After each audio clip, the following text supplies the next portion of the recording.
I have a feeling that what we're going to see is a continued evolution of this community, the hackers, the ransomware gangs, and so on, making increased usage of AI in a variety of ways. As you know, phishing tempts people to do something we know they shouldn't. Click on a link, open an attachment, or something of that kind, which of themselves are very old attack vectors. The more tempting and the more human, and more genuine it sounds, the more tempting it can be.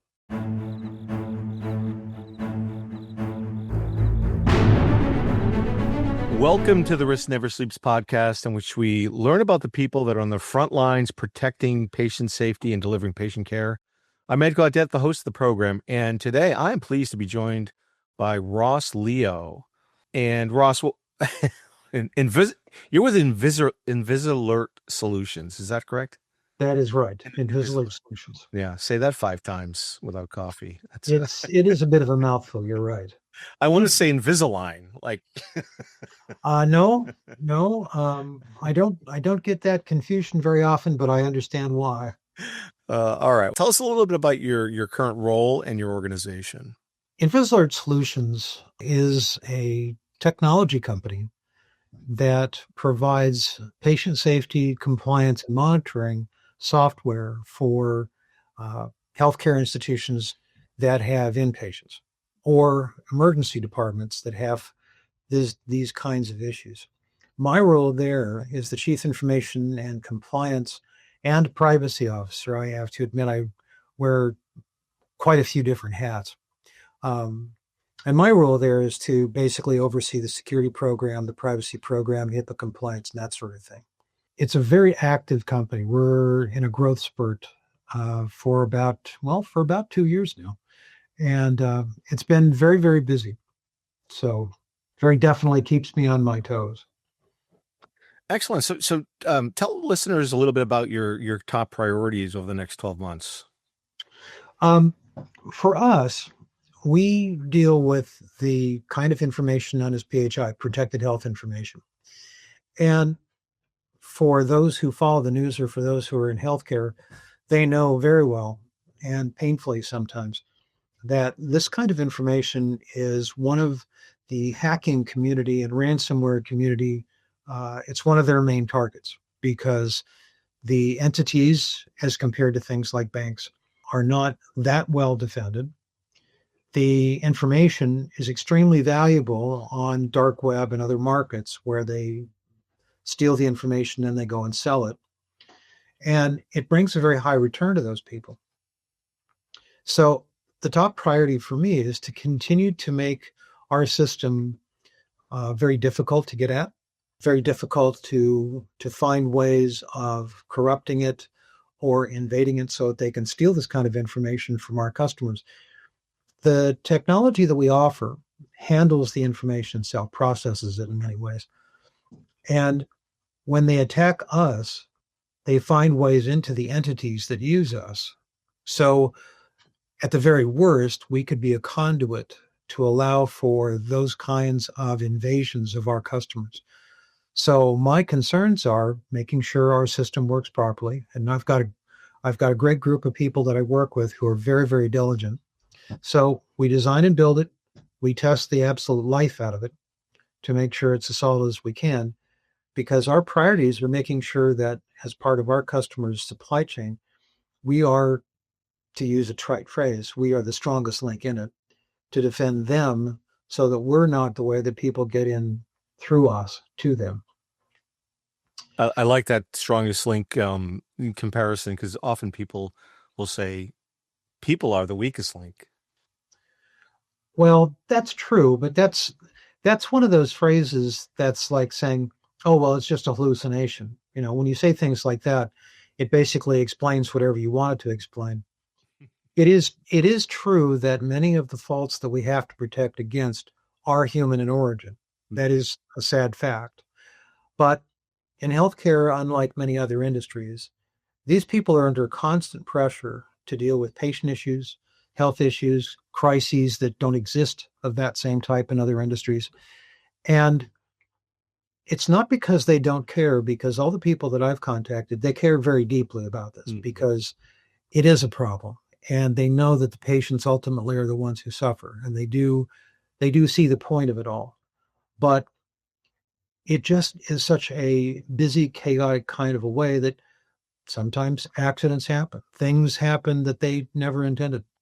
So we make sure that we're not the ones where the accidents can by designing our system carefully enough so that you'd almost have to make a mistake by intention rather than simple pushing the wrong button or something of that kind, which could happen to anybody. Mm-hmm. So we make it a system that is easy to work with and very much retards the idea of making a mistake without the intention of doing so, as I said. So we feel that that's the way that we can contribute most to the safety and security of our customers and by extension the patients that they serve. So phishing is attributed to most of the attack vectors, people coming Oh, in. yes. How do you manage that? How do you manage for that?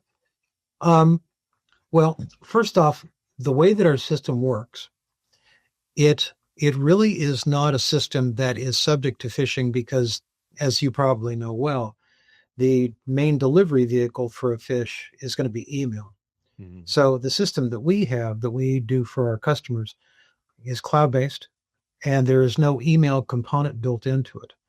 There is a very specific type of messaging, but that too is not available to anybody from the outside. So we have a very strong geofence around our particular platform, and you would have to be an insider at our company or at one of our customers to be able to even attempt this sort of thing. So Mm-hmm. again, we've built a very strong wall between the internet as a whole and our system, and we limit it that way.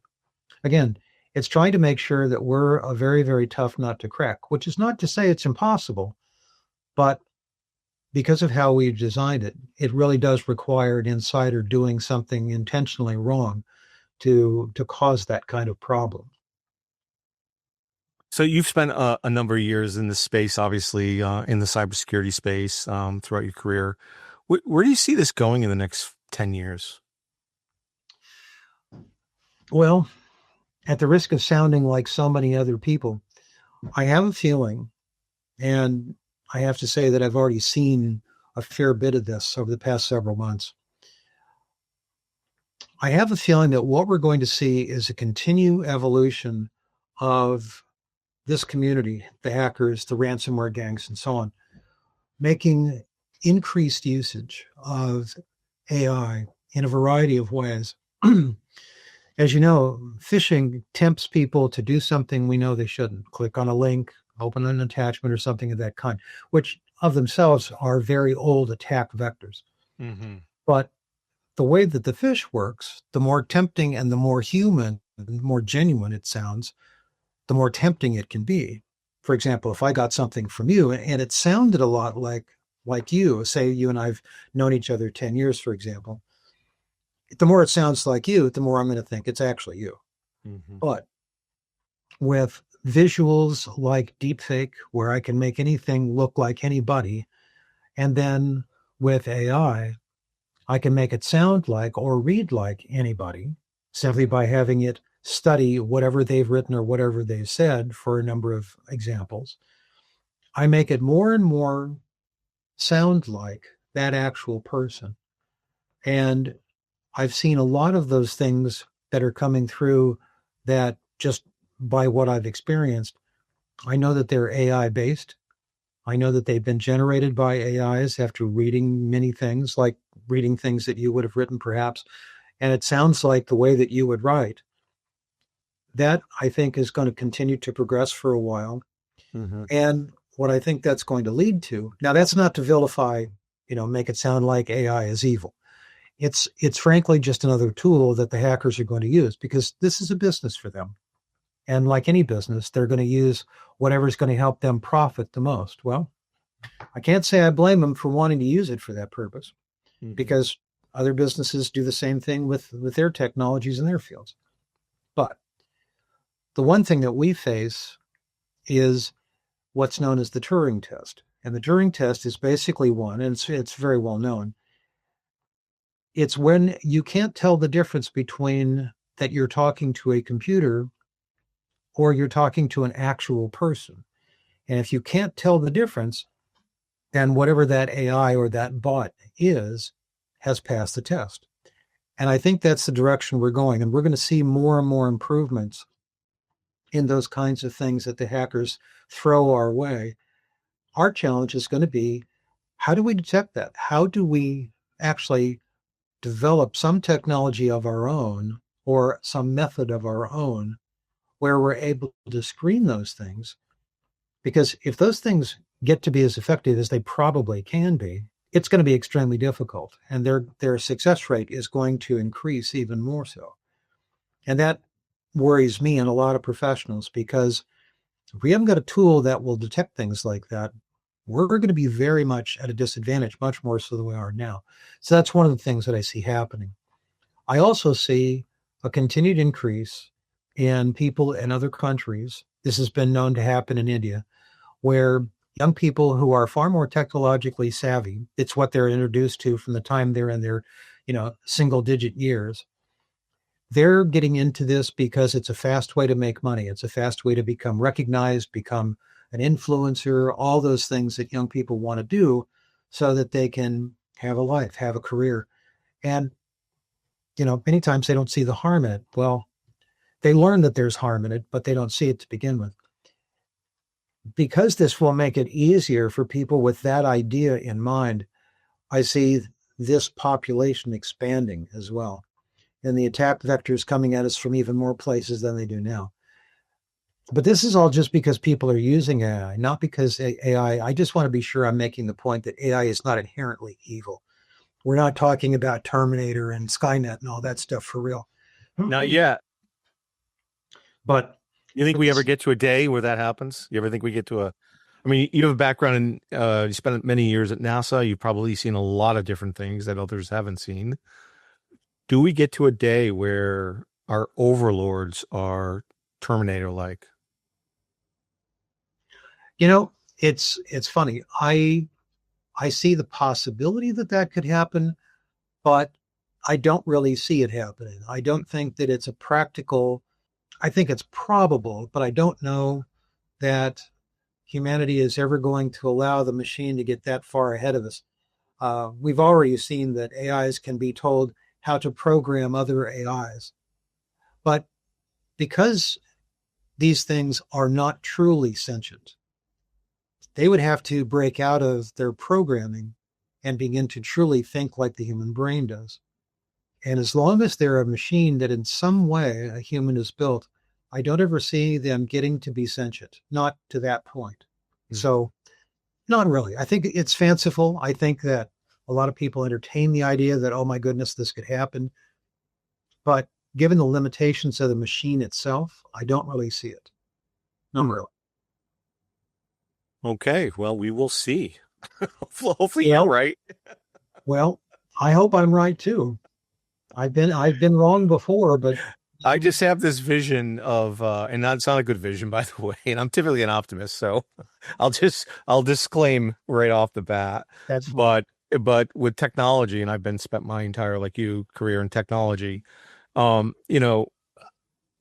think if you can imagine it, most likely it could happen. And I imagine, to your point, some agents getting smart enough and evil enough, right? Because there are evil people that are probably programming agents to be evil right now as we speak, where and can think autonomously and act autonomously. Mm-hmm. Imagine an evil set of agents that goes off and says, oh, we've got these manufacturing plants that can put together these robots. Let's start creating these robots and let's give them capabilities to do harm. And that could happen. Well, I can't argue against that, because you could certainly program a robot to cause harm in some way, because all they'll do is do exactly what the program says.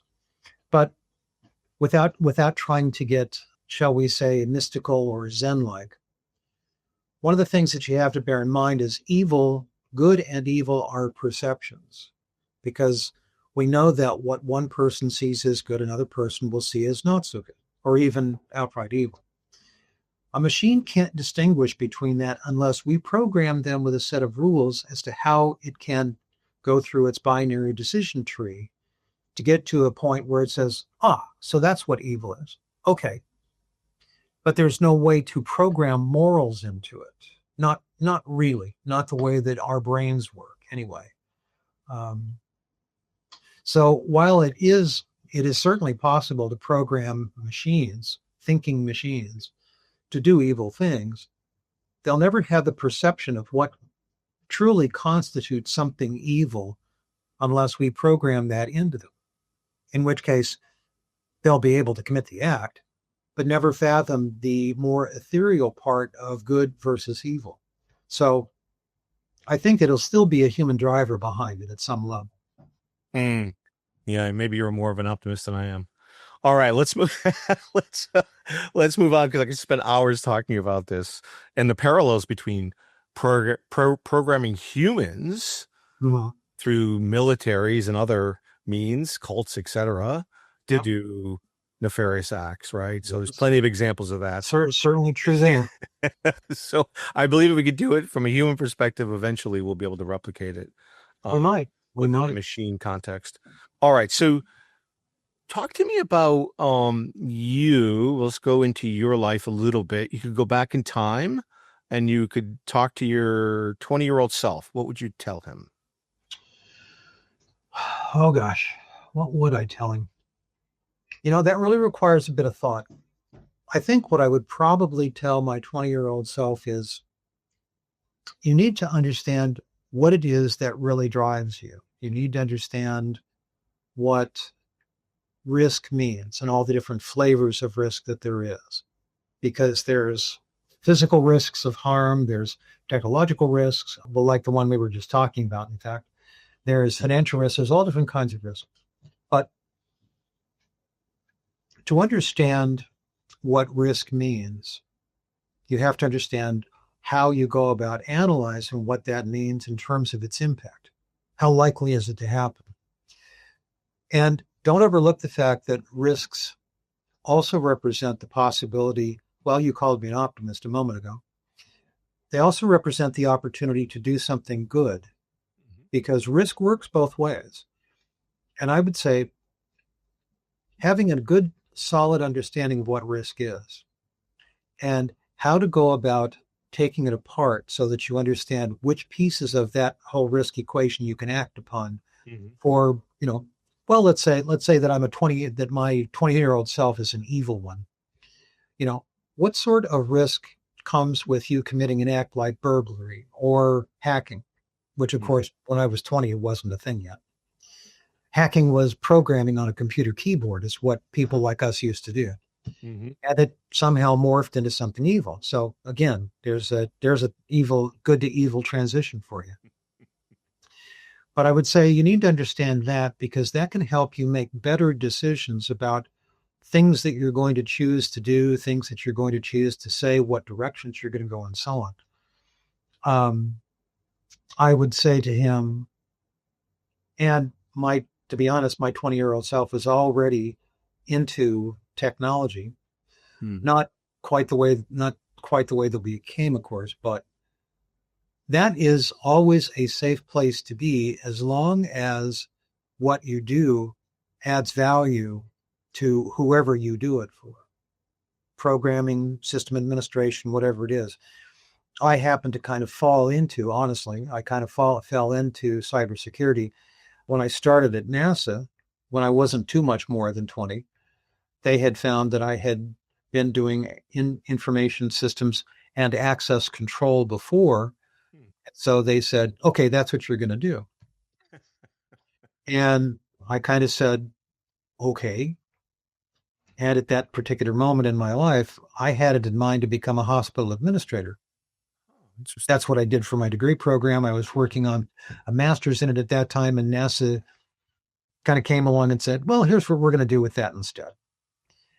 And the funny thing is, it actually turned out to be something that I really enjoyed because it allowed me to do all the things with risk that I was mentioning and make better choices in terms of how that benefits the organization I work for. So I would have to say to him, that's one of the examples of how it can benefit you because you can apply it anywhere in any kind of a profession that you're going to be in, except for maybe woodworking, you know, the risk of cutting yourself or, chipping away a piece of wood. It's not quite the same thing. It can't have quite the same effect. But I think that's probably one of the things that I would tell him. I'd probably tell him a million other, like, don't do this because I was dumb and I did that and it turned out bad. Obviously, I wasn't considering the risk. So, but that's definitely something I would pass along to myself if I were at that age.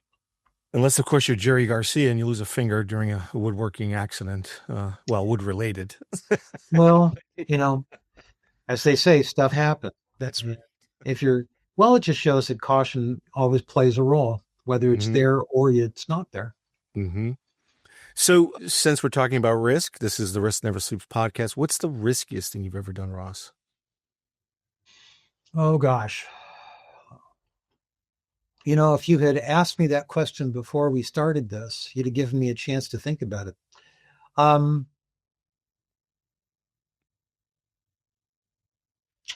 think the riskiest thing that I ever did was joining the military. Now, let me define that a bit, because it was risky from the standpoint that was not a direction I was going 3 months before I had planned. Well, 3 months before I actually did, because I was thinking about doing something else with my life entirely that did not involve any of them. And a conversation with my brother made me think about what I was considering doing. And he said, there's a lot of advantages. And I stopped and thought about it. And the reason it's risky is because I was not given to, say, the organized, regimented way that military people are supposed to be thinking in all the time.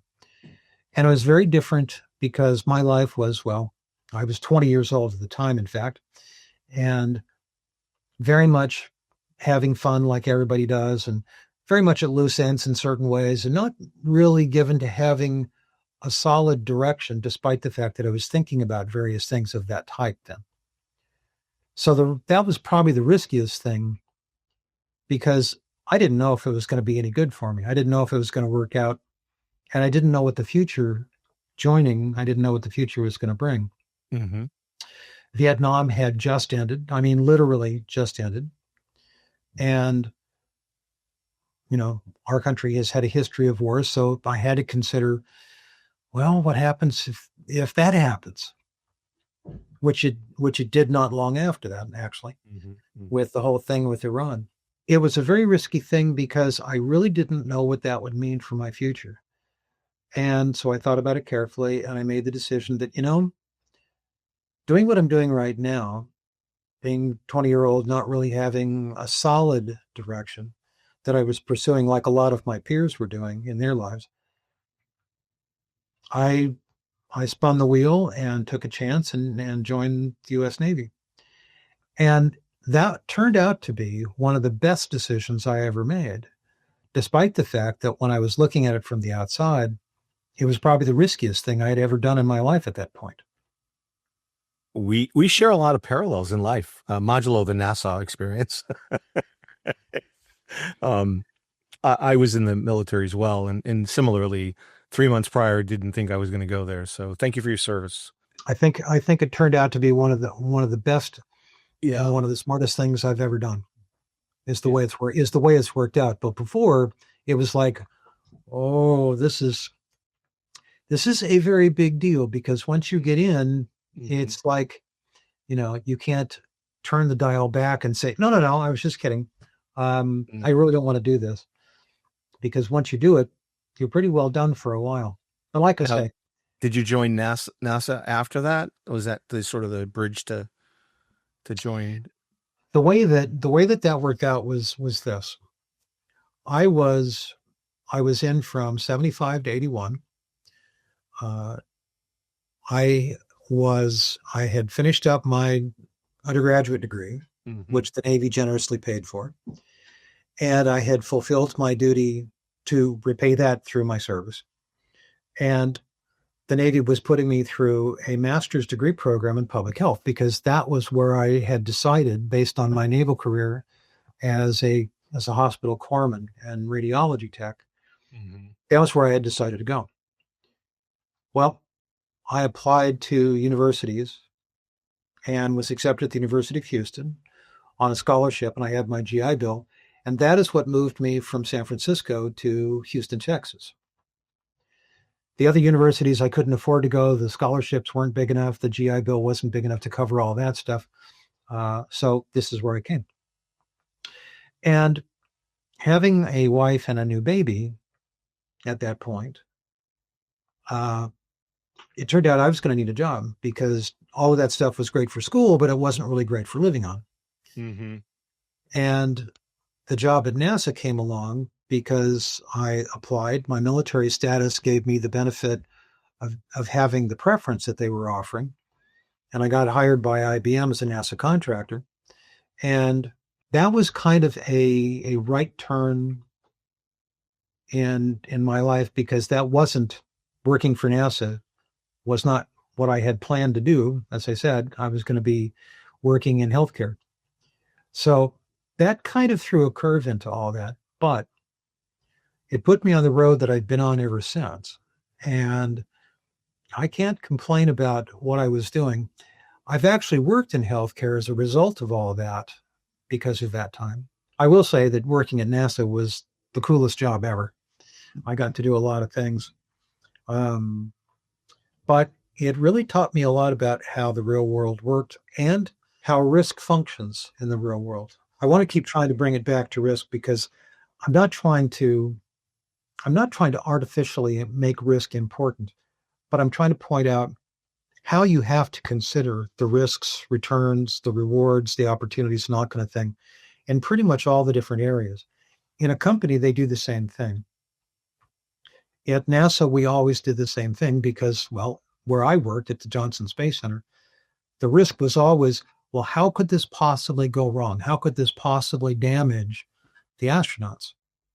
And sadly, I was there for a couple of accidents that did just that, because someone somewhere didn't do a very good risk assessment about certain parts of the vehicle.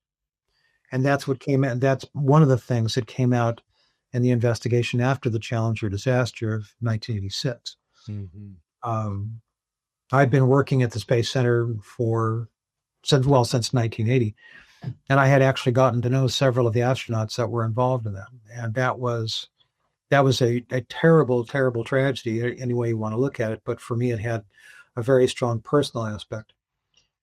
Once I learned how the risk had not been properly considered, it made me even that more adamant about considering risk for everything we were going to do to make sure that we were dealing with it effectively, that we were dealing with it in ways that added value, not just, oh, you can't do that because it's too risky, because that can easily be overridden. You have to have a solid case for why you can't do that. So that whole episode taught me a lot about, well, how am I going to make this actually work? NASA was always very conscientious, still is, when it comes to things like that. No, I was going to say risk is a very uniquely human thing that we do. It is. Across, I mean, you get out of bed every day, you're making a risk decision. Get in the shower, you make a risk decision, whether you know it or not, right? That's right. Consciously or subconsciously. And I remember, I don't know if you've read the book Against the Gods by Peter Bernstein, but as a matter of fact, that's been one of my favorite books for a number of years. I have another bookshelf that's directly behind me, in fact. Oh, mine too. Excellent. All right. Well, we could talk all day about risk. This is obviously the Risk Never Sleeps podcast, but I have a couple last questions. This is, again, more personal. Interesting. I didn't know about your San Francisco background, so I'll love your answers to this question. But you're on an island, and you can bring 5 albums with you. What would you bring? So you've got a turntable and you have a beautiful audio system, but you're the only person there, and these are your albums, and this is what you're going to listen to from now on. What would they be? Okay. 5 albums. Mm-hmm. Well, some of them probably won't surprise anybody that hears this, given what I've said about my background. I think there are at least 3 of them that would have to be by Pink Floyd. Oh, geez. Okay, great. Right out of the gate, boom. Well, Which 3? Because I'm a huge fan, so I would love to understand your top 3. I'll tell you. It's debatable whether one of them would be Dark Side of the Moon or not. That was, of course, the one that everybody knows. Sure. But I like some of their other works just as much. I think one of them would have to be Wish You Were Here. Oh, great album. I also think I'm trying to remember the right one. I think Animals. That is my favorite album. I think I'd have to bring that one. That's my favorite album. And I think the third one's tough because I'm tempted to want to bring one of the early ones, but I'm also tempted to bring the Division Bell. Mm-hmm. Great. I think I'll just settle on the Division Bell. Any choice is good. I love it. Oh yeah, you got 2 more picks. I think I would have to bring Cream Wheels of Fire. Nice. Over Disraeli Gears. Okay, interesting. Disraeli Gears, Wheels of Fire has more variation in it. Mm-hmm. It displays them thoroughly, but it's more variation because all the things on Disraeli Gears mostly came from people like Philip Johnson and Peter Brown and a number of early artists that Cream basically redid in their own way. Mm-hmm. But I think, well, to be fair, it's a bit of a cheat because Wheels of Fire is a 2-album set. That's right. I love it. So having that much more music would be better. Yeah. I think I would have to make the last one okay, this is going to come to you out of left field, I think. The last one would be a boxed set. Oh, okay. No, that's too much of a cheat. Oh, I love that pause there. That was great. No, well, the thing is, I have a boxed set of all the Beethoven symphonies. Oh, but if you listen to any kind of a composer like that, if you listen to enough of their stuff, it all begins to sound kind of the same after a while. Mm-hmm. And I like the idea of variation. I don't know. Ask me that last one again before we end the session, and I'll have an answer for you. Yeah. Okay. All right. Fair enough. So, what advice would you give to someone coming out of school, wants to break into cybersecurity and/or healthcare? I would first want to tell them if they want to get into healthcare, they'd better have some way of connecting themselves to healthcare delivery. Healthcare is kind of funny as an industry to be in because everybody in it basically has to be a certified professional in something, whether it's a certified nurse assistant or a physician's assistant or a doctor or a nurse or something of that sort, or a technologist. Like I was an X-ray tech. You have to have something like that. Many other industries you can go to and learn and be trained from a novice level to, well, a journeyman level.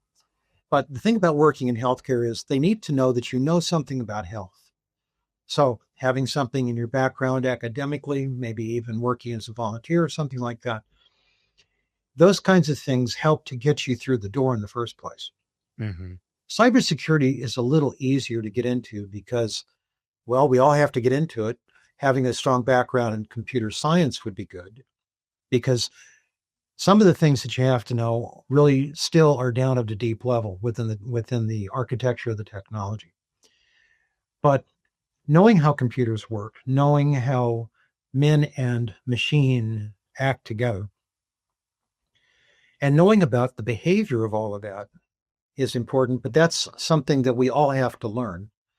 So it's easier to break into cybersecurity than it is this way. And most people break into it by starting out in networking or maybe programming, or you start working in access control, which is where I actually got my start in cybersecurity. Mm-hmm. I'm almost embarrassed to say that that was back in 1970, the latter half of the 70s. That's as close as I'm going to get. Okay. Because in my case, just as a slight anecdote, I was an X-ray technician, and I had cut my teeth on the Bachelor of Science I was doing. I had 6 classes, programming, system admin, as part of my degree program in healthcare administration, oddly enough. And I was working at a naval hospital in the Bay Area. But that put me in a position to be the programmer and operator of the first axial tomography machine, what you would know as a CT or a CAT scanner, that the Navy installed on the West Coast. Wow. And it was run by what was then a very popular computer brand called Data General. I remember Data General. And so I learned how to program in Fortran because that's what it ran on. It had a Unix style operating system. So I got to learn all of that. And I was the only person at the command who actually understood anything at all about computers. The only computer our hospital had, this is in the days long before the electronic medical record software that's now ubiquitous had ever come into existence. But when the CT experience and all that was done, and I was the operator for that, the transcription pool was operated by civilian ladies in a room wearing headsets, working on a VIDEC computer terminal. Its whole job was to take voice recordings that the doctors did. They would dictate it into a drum memory system, and then they would listen to the verbal recording.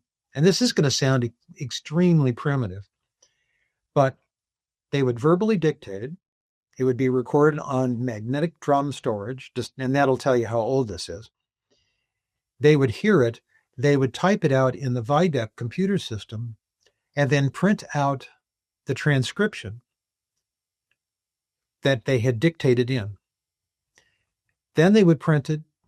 It'd be proofs and all that. Then they would put it in internal mail and send it back to the doctor through internal mail so that they could do a check on it and make sure that it said exactly what they wanted it to say. And then they would send it back and say, nope, this is fine. Then they would finalize the copy, send it back, and it would be put into a paper chart for that particular patient. Now, think about what we do today. We just speak. Exactly. We wouldn't do any of that today. But this is how we were doing it then. And my job, one day the command master chief stopped by my CT clinic and said, I wanted to ask you something. And I thought, oh boy, what's coming? And he said, what do you know about computers? And I said, well, this and this and this. And he said, I'm glad to hear that because I've got a job for you. And I went, oh. As you can see, I've kind of got a job already. And he said, yeah, I know, but this won't take too much time. And I've learned since that when anybody tells you that, it's exactly the opposite. It's a life changer. Well, as it turns out for me, it absolutely was. Because what he wanted me to do was he wanted me to go up to the transcription pool and handle access control for them because they were having trouble. I had to go in, learn the VIDEC system. This was a system that was made by Exxon, of all things, at the time. And I had to learn how it all worked. And I had to do the access control for them. And of course, that meant automatically I was going to be a help desk for them as well. Fortunately, there was very little to do after that because I went in and I got it all straightened out over a weekend when I had duty. And there really wasn't that much to do. But that one thing that happened is what the folks at IBM, the Federal Systems Division at the time, saw on my resume and said, oh, you've done access control. I said, yes. He said, what did you work on? And I told them. Oh, I also did this and this and this with the computer system that ran the CT machine. They said, great, that's exactly what we want, is somebody with that kind of background, because we'll teach you the rest. That's not a big deal. So that was the basis of me getting hired. My first job there was to write a program to do network analysis and management for the local network. And I did. And the moral of the story came out when my boss reviewed the program and saw that it worked. I had actually finished it up sooner than he'd expected, but I had an awful lot of trouble because I spent most of my time debugging it. And he said, okay, well, that's a great job. He signed off on a promotion and a substantial raise, but I had to promise never to program again, which I was actually very relieved to do. That's good. But that's what got me into that. Yeah, I love that. That lesson is for those folks coming out of school looking for jobs. Don't be afraid to go down a path that you may not have actually planned for. You know, that is a very good piece of advice, because a person coming out of school wanting to get into either healthcare or cybersecurity, they can't be afraid to go there and learn it. They need to go there with an open mind that is hungry to learn, whichever way they go. Mm-hmm. They need to do a little bit of homework before that so that they really understand what they're getting into or what they're likely to get into. To the one going into cybersecurity, I would say you really ought to have some programming, even scripting kind of experience, because you'll be called upon to do that from time to time, and you'll find it a very, very useful skill. I resisted programming the whole time because I really didn't like it. I didn't like doing it because I don't think that way. Mm-hmm. But I've also found that if I was to get a computer programmer to try to think the way that I do about risk, they wouldn't do it either because they don't think that way. I've seen that a lot. Mm-hmm. So it was better that I didn't, because I don't really think I was ever very good at it. Mm-hmm. But a person coming out of school, they can't be afraid to explore these things. To take risk. Well, yes, exactly. That is what it is. That's a good place to end. Ross, before we do, though, I'm going to give you that last shot on that 5th album. I have to be honest. The answer that comes to mind is, and you're gonna crack up when I tell you this. The answer is In-A-Gadda-Da-Vida. Oh, Iron Butterfly. Iron Butterfly. And, I was just making sure you knew who it was. I wanted to say Iron Maiden, actually, but it's Iron Butterfly. No. How many minutes? Like 18.5 minute long song or something? Well, consider that I've listened to it probably about 1,000 times, literally. It's 17. If you get the studio recording, it's 17:05. Oh, okay, awesome! You know the times as they did a live recording on a later album where it was 18.5 minutes. Yeah, you know, but it's just stuff that I can listen to. I love it. That I can listen to multiple times, even though it becomes almost like white noise. Yeah, it's like background music. I agree. See, I thought you were going to say something like Sir Listic Pillow, Little Jefferson Airplane, or maybe Big Brother and the Holding Company. Two of my favorites. Oh no. San Francisco Roots. Maybe a little Grateful Dead. Did you ever go to a Dead show? Yeah, I did. Well, here's the last anecdote I'm going to give you. I went to an auto show at the Anaheim Convention Center, and I want to say it was 66 or 67. Mm-hmm. And as I have a very clear memory of walking through the main entrance into the exhibit hall. And this is back in the early days of these kinds of shows. And they had live music. And right inside the entryway, probably 20, 30 yards in, because it was a very big hall, was a rock group. And as I was walking in, I walked by them and I stopped and listened for a few minutes. And it didn't even click with me until much later that was Janis Joplin and Big Brother in the Holding Company. It was Big Brother in the Holding Company featuring Janis Joplin. Oh, wow. And I thought, how wild is that?